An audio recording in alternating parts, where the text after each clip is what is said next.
Coming up, the NFL schedule will officially be unveiled Wednesday night at 8 p.m. We dive in on the international slate, which the Giants will be a part of, the early season matchups, and how Big Blue constructs a successful winning schedule for the 2024 season. We dive in coming up next.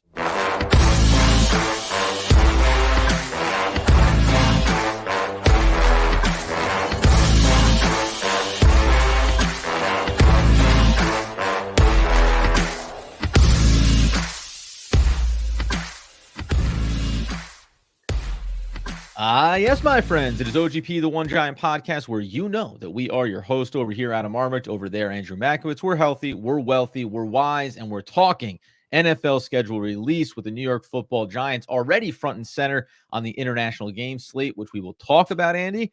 But as the schedule is prepared, if you're watching on YouTube, in quotes, to be released at 8 p.m., we already know 5 regular season games. We have the international series as well. So the NFL does the both and, being able to be a spectacle around releasing when teams will play, but also allowing it to leak out so you're having the conversation 2-3 days in advance. Yeah, this I think Albert Breer put it best on Twitter when he basically said this reminds him of like the legal tampering period during free agency, where like magically guys are like signing deals, but like we're not supposed to hear about anything official until Wednesday at 8 p.m. Eastern. Yet a wave of activity, including one international game for the Giants that got announced, and so it is interesting. They gave us some marquee games. But the NFL just knows how to do this. They tease it out. They make it all about the NFL, even during the NBA playoffs. And while other things are going on, the NFL conquers all. And to the people that don't find it interesting, the schedule release, good for you for having better things to do than Adam and I, because we certainly do care about the schedule. Oh, dude, I mean, listen, we talk about how we care about the draft and getting the weeds on late round picks, and then you have to wait 3 months to find out whether or not they're going to be contributors for a roster. Same thing with the schedule. I think there are a lot of things, especially maybe less so for some of the better teams in the league or teams that have deep playoff run expectations, because you're good and the quality of your play on the field means, hey, we'll play you anywhere, anytime. We don't care. For the Giants, it actually can matter a little bit more, especially if you're hoping to get a couple of good breaks along the way that maybe set you up for success. So we'll get into the Giants schedule, where it looks. We know home and away, obviously. They get 9 games at home this season and the 8 away games with a 17-game slate. But in the early release, just to give everyone the information we have currently, I'm going to say 5 regular season games are known, because even though they announced one, it will go into the international slate, and we'll get to that too. You have this. We'll give it to Adam Schefter. Why not? Thursday night openers can be Ravens at Chiefs. Then you're going to get Sunday 4:25 Cowboys at Browns. Monday night football is going to be Jets 49ers. And then we get, Bengals Chiefs again in week number 2 there, Andy, as the early regular season known games. Yes, and the Thursday night game, week 2 is Bills versus Dolphins. So you're going to see that Bills versus Dolphins. I division. don't know why I left that out there, staring right in the face. Yeah, Bills versus Dolphins week 2. Yeah, this is an excellent start to the season. They clearly understood what it means to put the marquee games first. Did you have any initial thoughts? Because I have a couple of quick hitter thoughts, and then I have one that shows the importance of scheduling.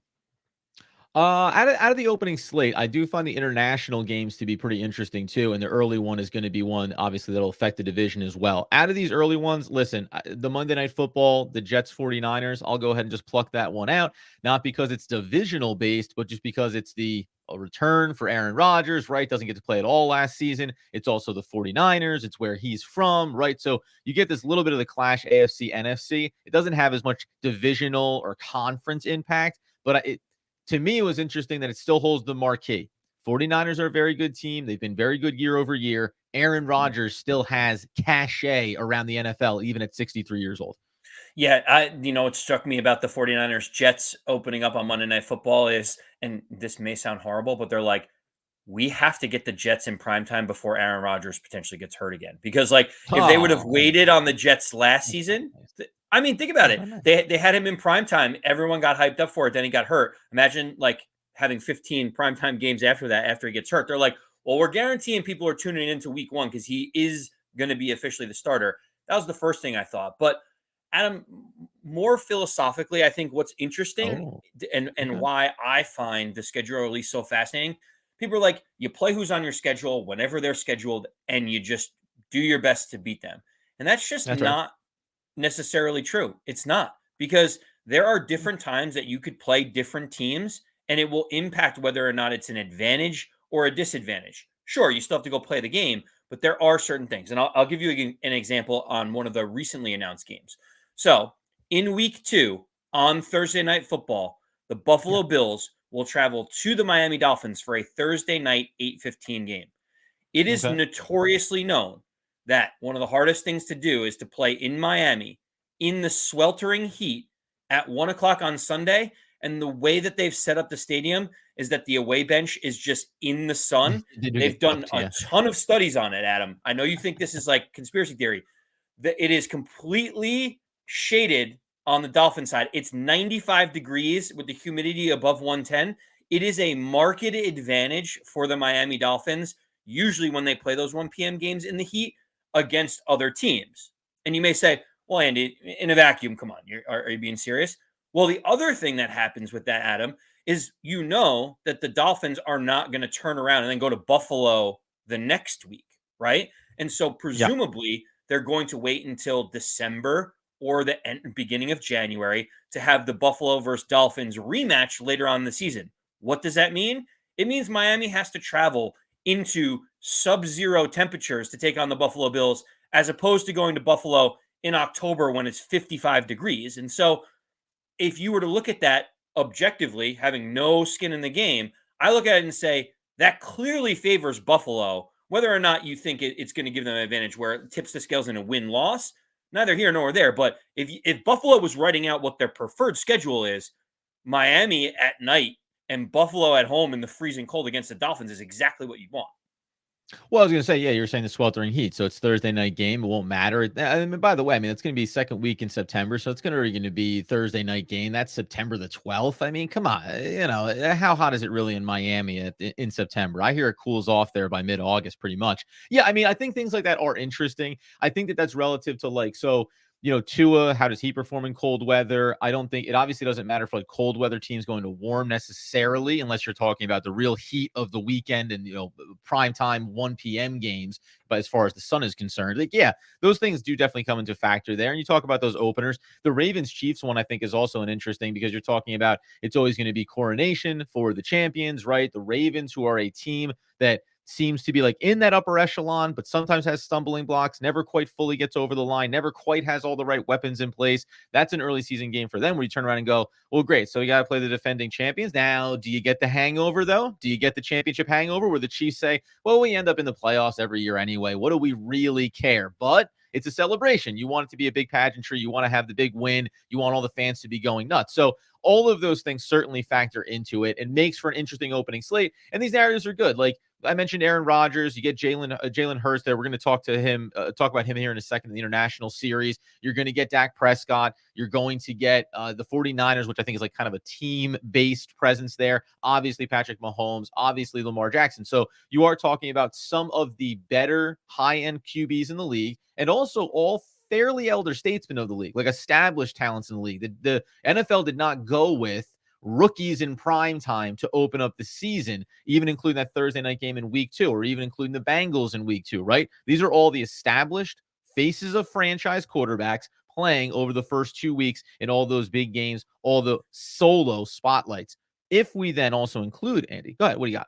No, I was going to say you're absolutely right. If you look at the quarterbacks that they have announced that are playing in That's it. prime time so Yeah. far, it's all Pro Bowlers. It's all guys on their second contract, except for Brock Purdy, who was in the Super Bowl last year. But you're talking Right. about seeing Mahomes and Burrow and Allen and Tua and Hurts. Like they made sure the Cowboys are in there with Dak Prescott, Deshaun Watson, obviously on the Browns. You have marquee names. You don't see Caleb Williams from the Bears. You don't even see a guy like Justin Herbert, and you don't see Daniel Jones necessarily yet. But we only have one announcement for the Giants so far. And do you happen to know what game that is, Adam? I can't believe you tried to throw Daniel Jones in the mix of the established quarterbacks of the league. The most laughable one out of that, by the way, not laughable. I'll throw shade. Who cares? Like the Prescott, the Cowboys, Browns, Prescott, Watson. It's like, oh, I mean, Watson has his own problems. He also hasn't been a good quarterback since coming back from all his off-field issues. He's had injuries. He's just been bad. And then Dak Prescott, the perpetual cannot get over the hump when it comes to the playoffs. So they also seem to group two quarterbacks together there that you're like, maybe it's the last time that these guys will matter as much as they do right now. So that's an interesting one. When we talk about the Giants, not about Daniel Jones per se. Jesus, Andy, got to rein this guy in before the season starts. International games will kick off. I mentioned there saying Jalen Hurts. You're also going to get Jordan Love, a newly established after last season, one of the better quarterbacks in the league. Sao Paulo, Brazil. They'll kick that off on September 6th for the international series. That'll be a home game for the Philadelphia Eagles. You're also going to get London, which will be Jets versus Vikings. So that's going to be the Aaron Rodgers versus Sam Darnold, maybe JJ McCarthy. So you do get this blend here now. October 13th, also London. You're going to get the Jaguars versus the Chicago Bears. So we're going to get rookie Caleb Williams. We're going to get maybe guy not living up to his number one status in Trevor Lawrence. And then finally, another interesting one and a double down for the Jaguars because we know their connections over there. October 20th, you're going to get Patriots, Jaguars, Wembley Stadium. And then we finally get to Munich, Germany. The matchup that we knew was coming for the New York Football Giants because always follow the advertising. The Giants and the international, the German connections, wanting to establish ties over there, international players. They've been pumping this for the last couple of months. And wouldn't you know it, Giants, Panthers, November 10th, week 10 game for the New York Football Giants. And that's going to be, by the way, all these international games kick off at odd times. It's going to be 9:30 a.m. for the Munich, Germany matchup with the Carolina Panthers. What do you know about that? Well, so the first thing I would say is if you have a loved one that is not as interested in football, what you say is, hey, listen, just give me a couple hours in the morning. We're going to take football off the rest of the day. It's all going to be about you. I can give off a Sunday. Like we can go to lunch together, whatever you want to do. Plan accordingly, knowing that it's a 9:30 game. You don't want to get caught in a weird situation where maybe you got to be at soccer practice or whatever it's going to be in the morning. That's my first recommendation. The second one is I do think it's fascinating and it is great for the NFL to try to align teams to countries and regions and states to be able to build up some type of fandom, some type of loyalty and camaraderie. I really do think this is a genius idea where you basically say each of these teams has their own city. Now, the Jaguars in London, they may just eventually become the London team. So I think that's one food for thought. But the Giants in Germany, they're going to have to change their name if they do. Like, just to be clear, the London Jaguars is not going to hold up. There's just absolutely zero connection there. Even though, let's be clear, I don't see a lot of Jaguars in Jacksonville, Florida. But I'm just saying they'd probably have to make a name change. You probably would have said that when the Los Angeles Lakers moved from Minneapolis to LA, and here we are now. The land of 1,000 lakes is actually Lakertown. So it can work if the team is good. Then all of a sudden everyone gets. And I haven't seen the Clippers giving anybody a haircut. So yeah. Well, there you go. Listen, that is truly an NBA guy. Locked on Nets for Adam. But I like this game. I like it for a whole host of reasons. But and we're going to go into the schedule. First is you mentioned the Giants get 9 home games versus 8 road games. While the Giants have been announced as an ambassador for Germany, have it on their website, have all this different stuff around the affiliation. This is a Carolina Panthers home game.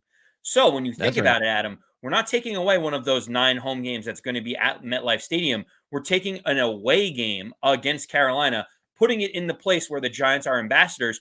You would have to think the crowd is going to be at least 75-25, if not 85-15 in favor of the Giants, which to me almost signifies another home game. So you're telling me right out of the gate, the first announcement is the Giants get an extra home game this year. And on top of that, their away game is going to be from friendly confines. The Giants are already, without the rest of the schedule being announced yet, set up at least reasonably well with the amount of home games that they'll have. 100%. And I like that it's, November 10th, week 10. So you get into the season a little bit, right? You don't want to be turning around and hopping onto a plane in weeks 3 or weeks 4 early on here, like some of these teams are. International games to help kick off the season. You can say it's for better or worse, but I would worry about some of that lag time getting back into your own kind of routine, the start of the regular season. And that's actually why the Sao Paulo, Brazil one, you at least look at that and say that's an 8:15 p.m. game. So it's normal time for the Packers, normal time, whether we like it or not, for the Eagles. So I do think they try to set that up at least a little bit early in the season there for that opener and not make it one where, hey, you're going to go play at 9:30 in the morning and then you're going to come back and it's going to be all that internal clock stuff you have to worry about. So from a Giants perspective, I think it's great. 10 home games, 8 away games effectively for the regular season. And hopefully you expect them to go in with the right attitude, getting over there, treating it as such, having a crowd behind them and being able to get themselves that extra win against, by the way, also No knock against them. We'll see how it turns out. But obviously, the Carolina Panthers are a franchise trying to figure things out with their young quarterback who did not have a great rookie season. Now, the other thing then, as we talk about the Giants season overall, what do we think the Giants have on their schedule in terms of home and away? Where do we want to see them have certain matchups earlier or later in the year? We'll get into all that coming up here in just one moment. Before we do, I want to let you know a couple of things. One, that today's episode is brought to you by Pietential, Pietential. Pietential is an online assessment tool, basically a free survey for individual users that sets a benchmark for your well-being, gives you tools to progress over time, and also tracks that progress to make sure that the healthy and well-minded mindset you want to bring to everyday life is improving, is tracking, and is staying on the path you want. So check out Pietential, Pietential today. And also, my friends, we can let you know today's episode is brought to you by Personam. You know that Personam is an online cyber threat detection engine that goes ahead and improves your vision into your network security environment and allows you to see cyber threats that other tools and platforms just cannot do. Personam is always vigilant and always learning. Woo! That's how you bring in a schedule, baby, with sponsors. So, New York Football Giants over on YouTube. If you're watching, graphic on the screen. As we said, 9 versus 8 home games. So it's good that the Giants get the extra home game this year. We know the usual suspects inside the division, the Cowboys, the Eagles, and Washington, taking them home and away. But then from a home perspective, Andy, we have the Saints, the Bucks, the Ravens, Bengals, Vikings, and Colts. Let's start there just with that group of home games for teams coming into MetLife Stadium. Which ones jump out to you as being the most intriguing? I have the number one circled, double underline. I'm curious to see if you feel the same. Okay, so if we're going to go by the home games first, the way that I look at this is there a preference to when you would play any of these teams? Now, clearly, we play the Cowboys, the Eagles, and the Commanders twice in the season. So you may say, well, you're going to have to face them twice. Does it really matter?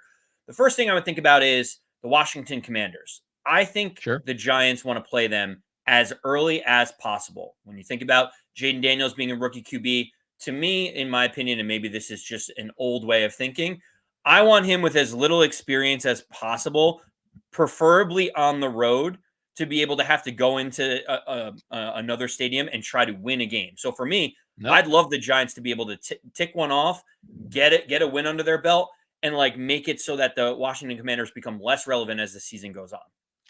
We'll cross this over a little bit into road and away here. I agree with you. You want to play a rookie quarterback early in the season. I agree that you want to get Jayden Daniels and put the division, get a gap there. We're 1-0, you're 0-1. But I'd rather the Giants early in the season go on the road and take on Jayden Daniels. Now, understanding you want to have the crowd noise, you want to have your home crowd making it difficult for him.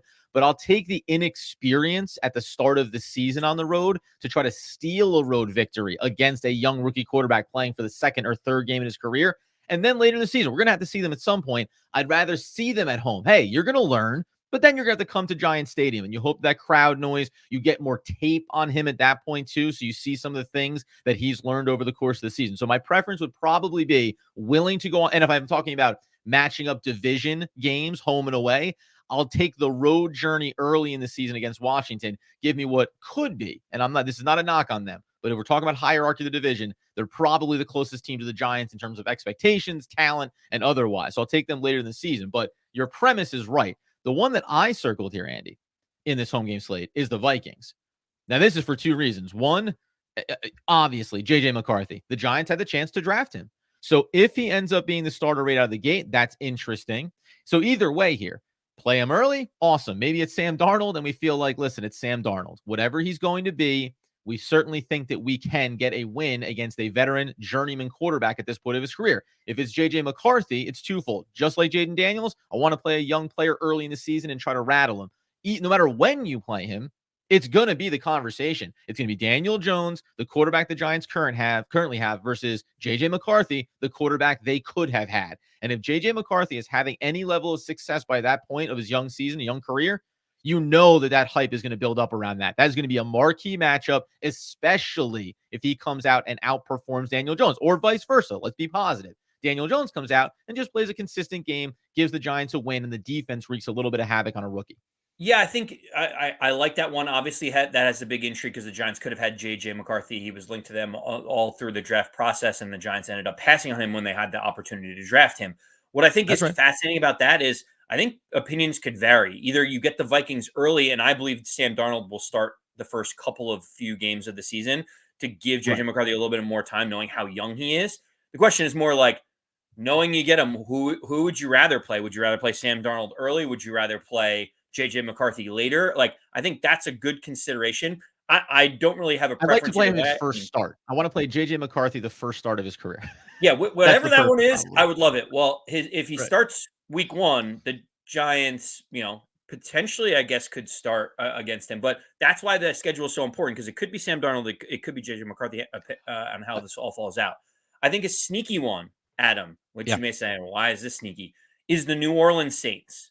The Giants play them at home, and you may say, well, like they're a pretty decent team. They're an older veteran team. When would you ideally want to play them?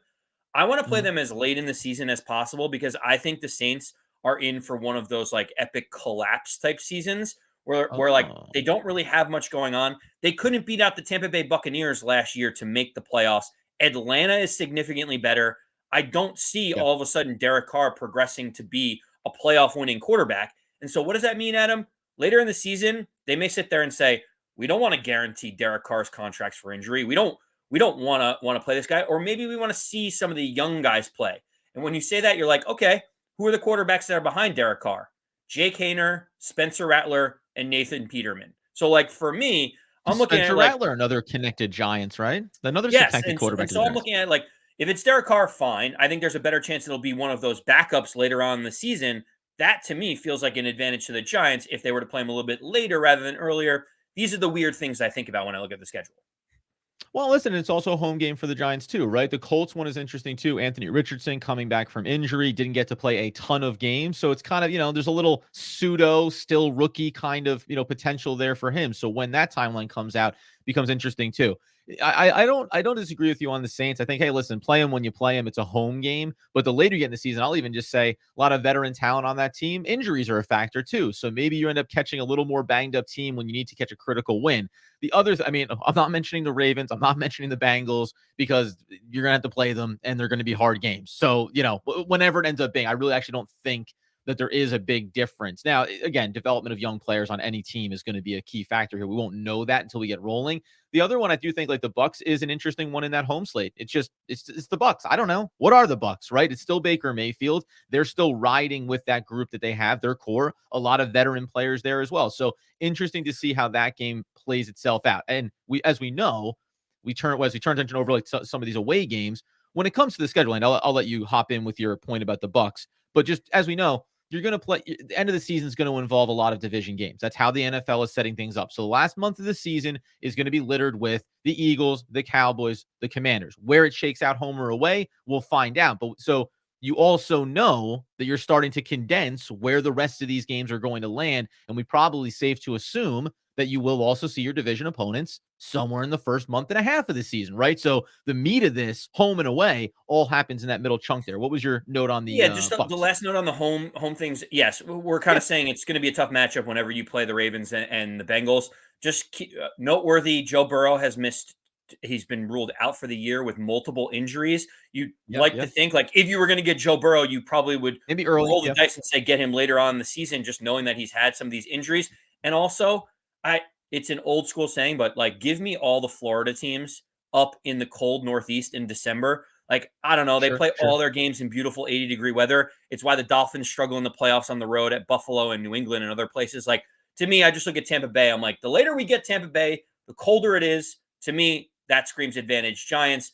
And then we turn our attention over to the road games where every single one of these games is going to be challenged for the Giants.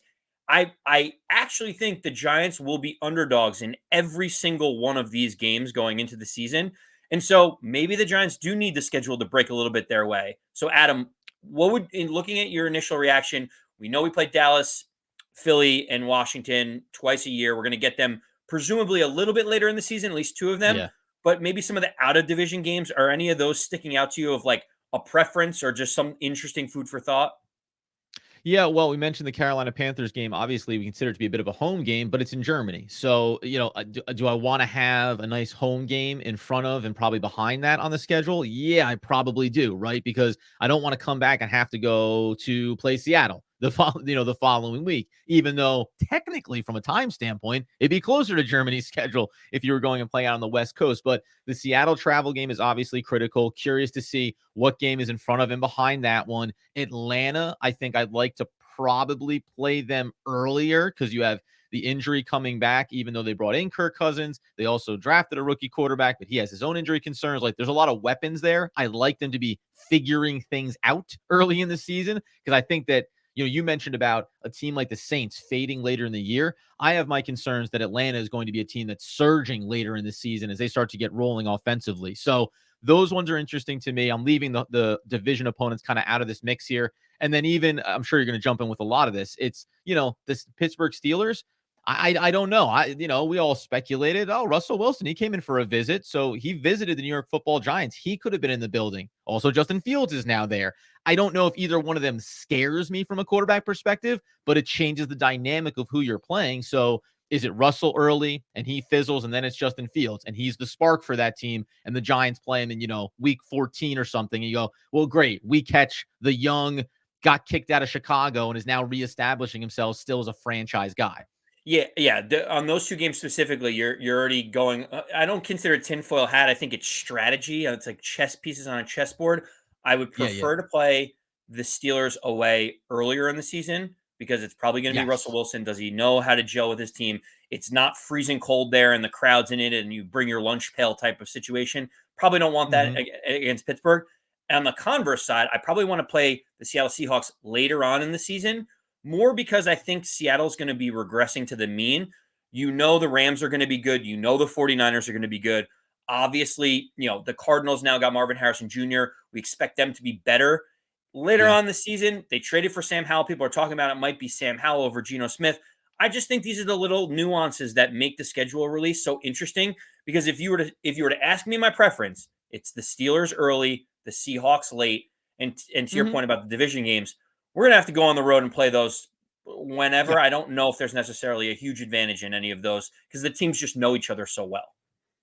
Yeah, yeah. Washington probably in the division wise, you think is one of the teams capable of getting better as the season goes on in terms of making real advances. Same thing we think about the Giants, right? Hey, a lot of young players, a lot of new things, some new schemes. Like you expect there to be a growth trajectory there potentially for the Giants and the Commanders. So hey, if we can catch them early or late, it is what it is. But I agree with you, man. Some of these games and some of these teams, and by the way, we understand as we throw up the schedule for one last time before we get out. We understand. And then the season is long. It's 17, it's 17 games. It's 18 weeks. Something is going to happen that you don't expect. One of these teams is going to fall off way sooner in the season or prove themselves very early to be a much more difficult matchup. Quarterback changes, injuries are going to happen. So we understand it's a crapshoot to look at this in this moment. And we're not doing that's a win-loss scenario here. Although we'll probably have some fun with that along the way over the course of the summer. It's just interesting to think about this Giants schedule. And from a pure, let's say, QB matchup, you say being underdogs. Hey, how many games here are you going to say, I'll take Daniel Jones under center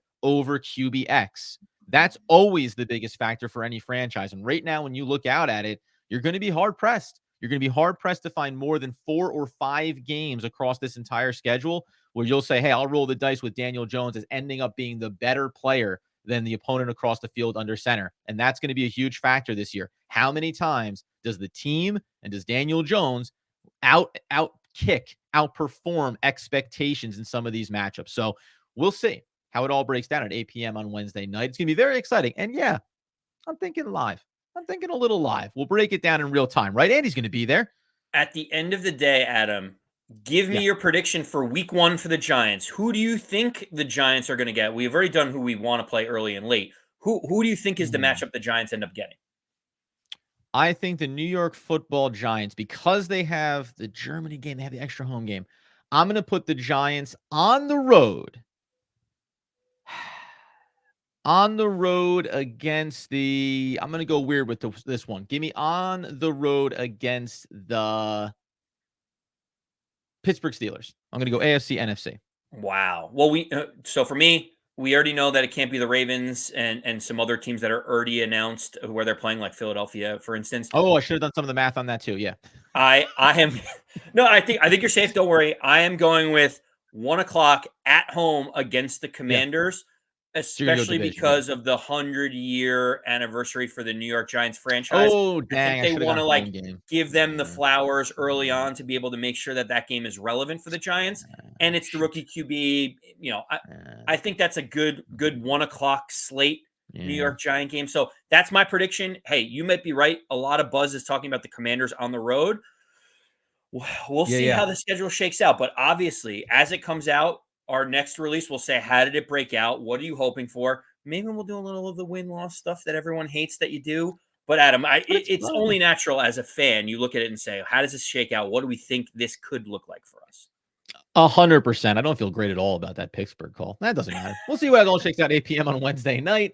You can, of course, I think a little bit of a live here. We'll see if we'll both be on it together, but it's fun to see this in real time. We'll also be back in on Friday morning, breaking it down more in depth over on YouTube at One Giant Podcast, on your podcast feeds by the same name, and of course on X at AMAC214, at Adam Armbrecht, and at One Giant Podcast. Until next time, my friends, as Andrew Makowitz would want, need, and nay, demand the people know. As always, let's go Big Blue.